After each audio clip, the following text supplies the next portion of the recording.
Hey there, it's Robin Raskin here at IMEX 2023, Mandalay Bay, Las Vegas. It's all about events and venues and hospitality and, oh yeah, tech and how that figures into all of these things. So I'm sitting here with Sherry Huss, and Sherry is the community manager and VP of community. Yep. And VP of community, we know, is sort of like a relatively new and important title in a lot of companies. Absolutely. I mean, I feel super fortunate to have the role. I get to work with folks inside our company, outside our company, and I'm trying to bring inside out. And I'm doing this through a variety of rethinking leadership events. And the company's Freeman, Oh, that yes. little company Yes. that you've all touched in some form That's over right. the span of your lives. That's right. And for Freeman to think about community is kind of like incredible. Yeah, no, it's important. Unfortunately, Bob Priestek, who's our CEO, and Carrie and Janet all believe, our leaders all believe that community is super important. And there's no better way than to kind of build culture and embrace things that are important and meaningful for the company. Sustainability, diversity, learning mindset, attached to all of Freeman values. And so I'm glad to be here. And the thing that's come out of this show, loud and clear to me, is we're almost like at a renaissance of Right. events. Like rethinking, you've got a new generation, you've got a new cohort going to events. They expect TikTok generation, but expect That's right. different things, expect different timing, That's right. expect to learn differently. So Sherry, in addition to building community for Freeman, plans Freeman's annual event. That's right. And so we're at a destination show where, like, every row has meet Milwaukee, meet Phoenix, meet Pittsburgh. Right. And so you've done some research and some homework and looking at new cities, emerging places, what's hot in destinations.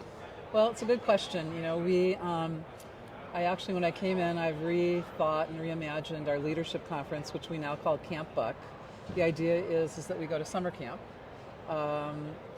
Because who didn't like summer camp? And quite frankly, most of our leaders are walking around convention centers, hotels, venues all year. Let's get them out and let's get them excited and give them a new environment to be motivated, invigorated, and inspired. And so that's why I'm here.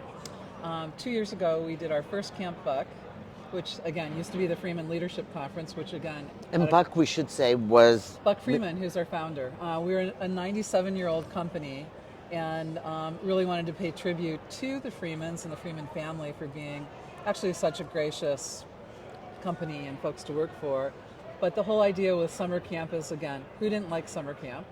Everything about it. And when I'm looking for cities, I'm looking for a city or a venue that actually has, again, diversity and a richness of culture. So we did our last Camp Buck, and we've only done 2. So I'm looking for our 2024, which will be our 3rd event. But we did it in Boise, Idaho. Boise, Idaho, in case like some of you haven't right. looked at your homework maps lately. Which everyone at Freeman was like, why are we going to Boise? Now after people experience 3 days in Boise, they're like, that was awesome, I want to go back. So I'm looking at cities and I'm looking for venues that actually help us, again, that are, sustainable, that have kind of a culture that we can kind of tap into, that allow us to think differently and to network in new ways and new environments, and just think about how we gather. So I'm here at the show, talking to a lot of people.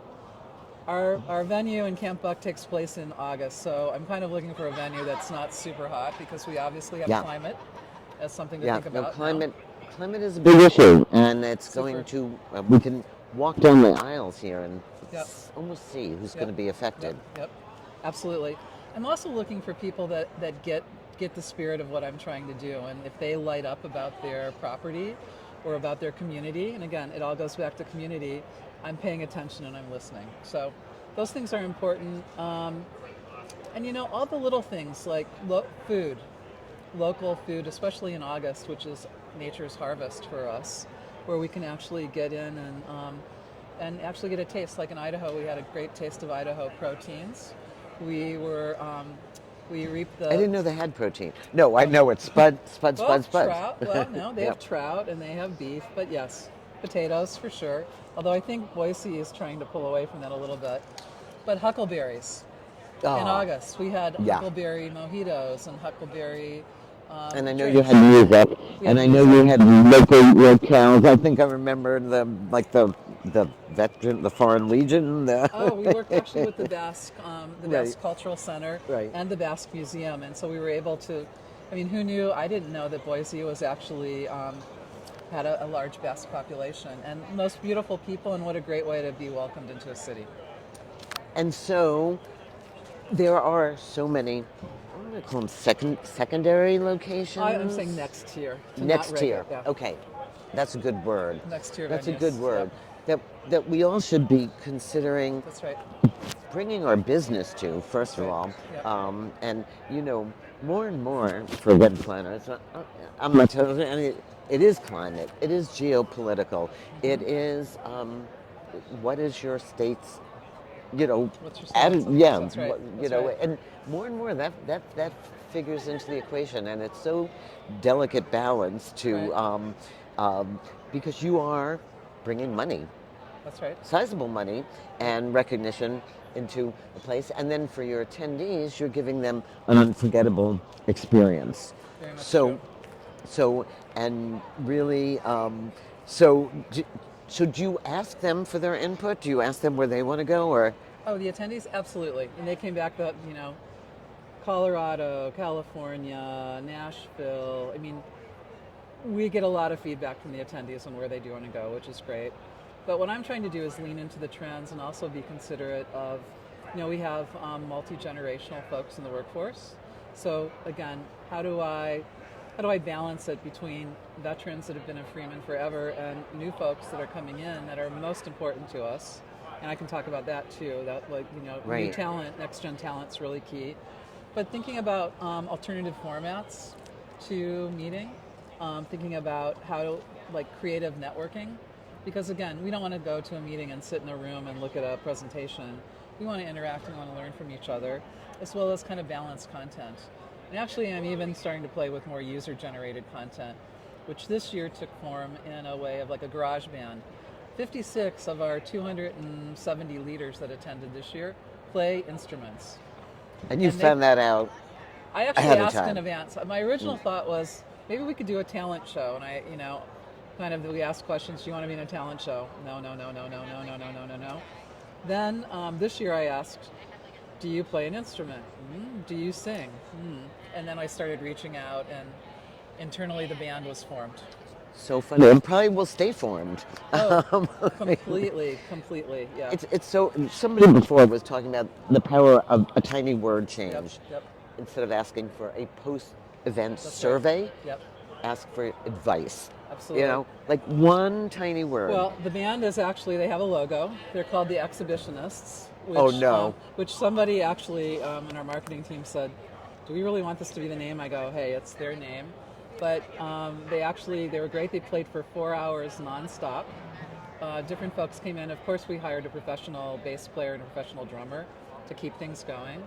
We bought instruments new, but then we donated them to Treefort, which is the local music center that actually then donated them to a high school that had students that could use the instruments.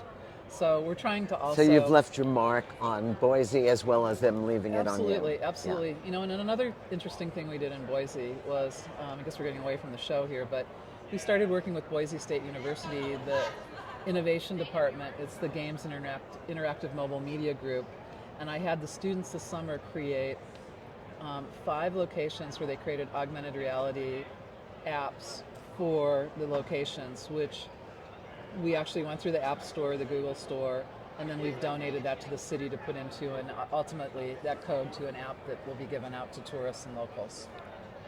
Yeah, but what you clicked on, and yes, it's Boise specific in your case, but it's the idea. I know you check in frequently with universities, with colleges, with hospitality programs, because there seems to be a mismatch of what they're being trained for to what the workplace needs. And we're seeing that. I mean, you see it in a restaurant, you see it in a hotel, That's you right. see it at an event. That's right. So, and that's something Freeman reckons with every day. Well, absolutely. Interesting that you say it too. We're part of a group called Diversity in Design.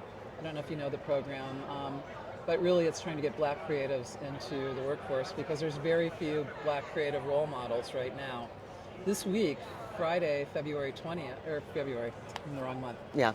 Friday, October 20th, in Philadelphia at Drexel University, there's a program for high school students called By Design, which Vans is involved in getting kids to design sneakers. Adobe's there giving away, software for students, and Freeman's there helping out as well. And then in the evening, they turn it into Beats, Bytes, and Backgrounds, which is a networking event. Which that was the best event I went to at South by last year when we were there. Yeah. It's going to happen again this year at South by too. So diversity is important. There's also next week there's something called Tourism Diversity Matters. That popped up over during COVID, and again trying to get some underserved communities into the hospitality world. So we're trying, as well as traditional universities and underserved locations. So we tend to be kind of optimists about this, except when we're not. That's right. But I think the optimism here is that there are tiers of destinations hungry for us, whether it's our company meetings or our big events or going out to dinner with friends. That's right. And that we should pay attention and really embrace local cultures. And as a New Yorker, this is very hard for me to say because, of course, I just want everybody to go to the Javits forever because it brings in our income. Yep.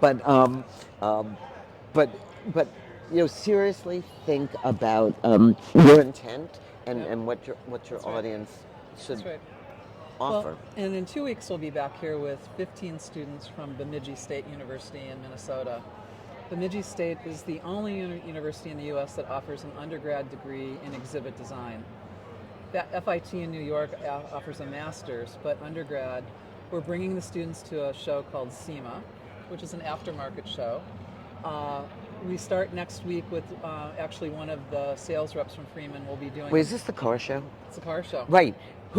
And this is a great story about events because the car show turned an event in and of itself. As the cars were leaving the event. So as the cars were leaving the event, they actually realized that as locals, and the show's SEMA, it's the specialty of something at aftermarket for cars. When the cars were leaving, the locals would line up on the side of the street, and so they started this after show. But this year, talk about the festivalization of an event, on Friday and Saturday, they've actually created SEMA Fest, which is a concert. Right. So it's sort of the extension, which is actually kind of great to see. Yeah. So Chip, it's all circular in terms of giving back to, Boise has Freeman's mark on it. Yep. And Tip, that you have a show after the show that is, before the show, that is kind of amazing. And so don't think of it as a finite thing. Yep, no, absolutely. I would say for talent, to wrap that kind of thought up, is we all can actually help mentor the next generation, and we need to embrace them. The events world is actually a super special place for careers. Where else do you get to travel, get to meet people? There's always a beginning and there's always an end, for better or for worse, and you can keep iterating and get better. So we need more young people, smart people, engaged people in our industry, and I'm all for that. And the flip side is, don't be afraid to be old. There's a tremendous respect for generational, and I actually think this generation, in addition to embracing diversity and inclusion, also embraces old people because we know a lot. And I think there's so much intergenerational wisdom to be had here. So with that, we are going to say goodbye until tomorrow at IMEX. Great, thank you.